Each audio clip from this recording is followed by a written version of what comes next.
अयोध्या के राजा दशरथ की 3 पत्नियों और उनसे होने वाले 4 पुत्रों राम, लक्ष्मण, भरत और शत्रुघ्न के बारे में सभी जानते हैं। लेकिन भगवान राम की बड़ी बहन के बारे में हर किसी को नहीं पता। वाल्मीकि रामायण में भी राम की बहन शांता के बारे में जानकारी नहीं है, लेकिन दक्षिण पुराण में भगवान राम की बहन शांता का इतिहास जरूर मिलता है।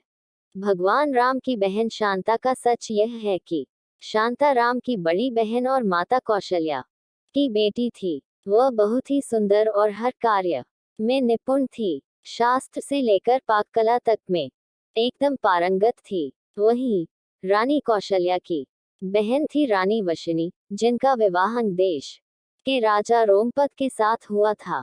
दुर्भाग्य की बात ये थी कि किन्हीं कारणों से उनकी कोई भी संतान न हो सकी।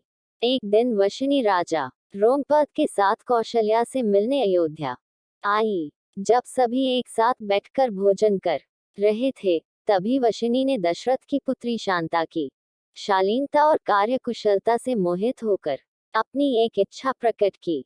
वशिनी ने कहा, वैसे तो मेरी कोई भी संतान नहीं है, लेकिन मेरी इच्छा है कि शांता की तरह ही मेरी भी एक पुत्री हो। वशिनी की इस बात पर राजा दशरथ उन्हें शांता को गोद देने का वचन देते हैं।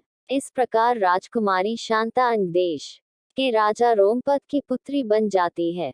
एक दिन राजा रोमपद किसी काम में इतना खोए रहते हैं कि उनकी चौखट पर आए ब्राह्मण की आवाज उन्हें सुनाई ही नहीं देती। फलस्वरूप ब्राह्मण को खाली हाथ वापस लौटना पड़ता है। देवराज इंद्र को राजा रोमपद द्वारा किया गया ब्राह्मण का यह अपमान जरा भी रास नहीं आता है। वह अंग देश में वर्षा न करने का निश्चय कर लेते हैं। ऐसे में बिना वर्षा के अंग देश में पूरा सूखा पड़ जाता है। इस वजह से अकाल की स्थिति पैदा हो जाती है।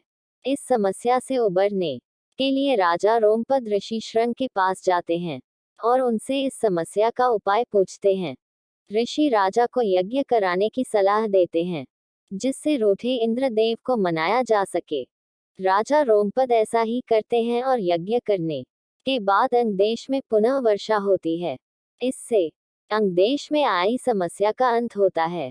ऋषि श्रंग से प्रसन्न होकर राजा रोमपद उनसे अपनी पुत्री शांता का विवाह करा देते हैं। शांता के बाद राजा दशरथ की कोई संतान नहीं थी। इसके लिए वह बहुत ही चिंतित रहते थे। इसी कारण वह भी ऋषि श्रंग के पास जाते हैं। ऋषि श्रंग उन्हें कामाक्षी यज्ञ कराने की सलाह देते हैं। ऋषि के कहे अनुसार राजा दशरथ कामाक्षी यज्ञ संपन्न कराते हैं और प्रसाद के रूप में खीर बनवाते हैं। यज्ञ समाप्त होने के बाद जो खीर का प्रसाद था, उसे राजा दशरथ की तीनों पत्नियां कौशल्या, सुमित्रा और कैकेयी ग्रहण करती हैं।